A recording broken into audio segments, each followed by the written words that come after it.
ሻሎም ሻሎም ሻሎም ቤተሰብ እግዚአብሔር አምላኽ ሰላም ጸጋናይ ክርስቶስ ምስ ኩልኹም እዩ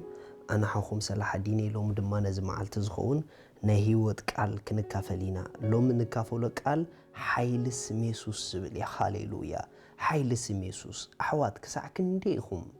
ኣብ ኢየሱስ ክርስቶስ ኣብ ስሙ ዘሎ ሓይሊ ተድህብሉ ክሳዕ ክንደይ ከ ነዚ ሓይሊ ዛ ኣብ ህይወትና ንጥቀመሉ ክሳብ ክንደይ ኢና ነዚ ሓይሊ ዛ ኣቓልቦና ይልብና ንቦ እዚ ስም እዚ ኣብኡ ዘሎ ሓይሊ ኣብኡ ዘሎ ስልጣን እንተ ደኣ በሪህልና ኣብ ዘመን ህይወትና ኩሉ እንዳገዛእና እምበር እንዳተገዛእና ኣይክንነብርን ኢና መጽሓፍ ቅዱስ ፊልጵ ከምዚ ይብል ፊልጵ ምዕራፍ 2 ካብ ጥቕሲ 9 ክሳብ 11 ዘሎ እንድሕር ኢኹሞ ስለዚ ኣብ ሰማያትን ኣብ ምድርን ኣብ ትሕቲ ምድርን ዘሎ ኩሉ ብርኪ ብስም ኢየሱስ ምእንቲ ክንብርከኽ ልሳን ዘበለውን ንኽብሪ እግዚአብሔር ኣቦይሉ ኢየሱስ ክርስቶስ ጎይታ ምዃኑ ክእመን እዩ ኣምላኽ ናብ ልዕሊ ኩሉ ልዕል ዘበሎ ካብ ኩሉ ስም ድማ ልዕል ዝበለ ስም እውን ዝሃቦ ርኢኹም ናይ ኢየሱስ ክርስቶስ ስም ኣብ ልዕሊ ኩሎም ኣስማት ኣዝዩ ልዕል ዝበለ ስም እዩ ካብ ልዕሊ ኩሎም ኣስማት ድማ ዝለዓለ ስልጣን ዘለዎ ስም እዩ እዚ ስም እዚ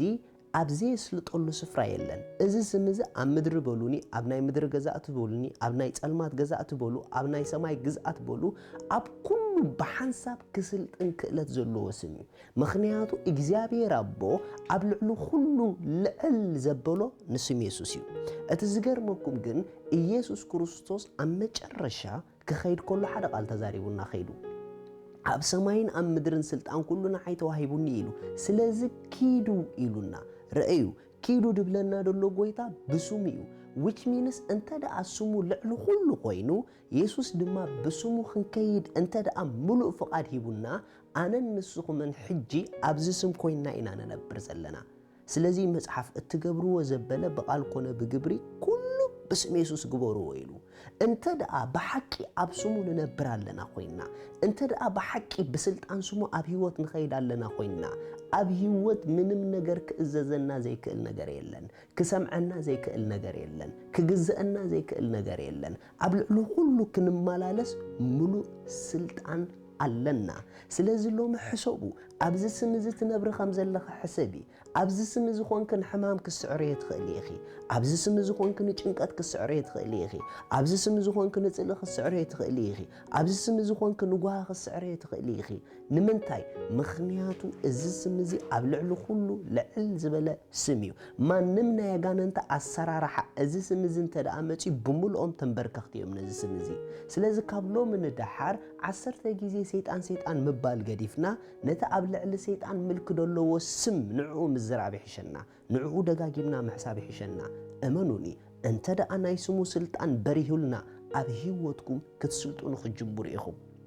ምክንያቱ መጽሓፍ ቅዱስ በክርስቶስ ኣብ ህይወት ብዙሕ ክገዝኡ የሚዝብል ስለዚ ኣሕዋት ምንም ነገር ክገዝኦኩም ፍቃድ ኣምላኽ ኣይኮነን ብጭንቀት ኣይትገዝኡ ብፍርሒ ኣይትገዝኡ ብሕማም ኣይትገዝኡ ብድኽነት ኣይትገዝኡ ብጓሂ ኣይትገዝኡ ንምንታይ ተተባሃለ ዘግዝእ እምበር ትግዝኡሉ ስም ኣይኮንኩምን ሒስኩም ዘለኹም ስም ኢየሱስ ልዕሊ ኩሉ እዩ ኣብ ድላይኩም ብስሙ ተዛረቡ ክሰልጠኩምን ከቐንዐኩምን እዩ ድንቀል ተሎ ብስሙ ንቐልዎ ድትከል ተሎ ብስሙ ትኸልዎ ድዕረን ተሎ ብስሙ ኣዕርዮ ካብ ህይወት ክደሸግረክ ባህርያት እንተሎ በኢየሱስ ስም ካብ ሎማ ኣብ ህይወተይ ኣይትሰርሕን ይኻበልዮ እቲ ስም ሕጂ ምጽዋዕክዮ ሕጂ ክሰርሕ ህይወትኪ ሻሎም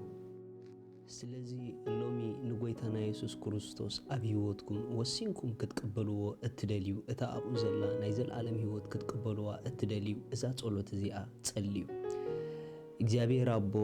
ስለ ወድኻ ኢየሱስ ክርስቶስ የመስግነካ ኣለኹ የኣምን ኣለኹ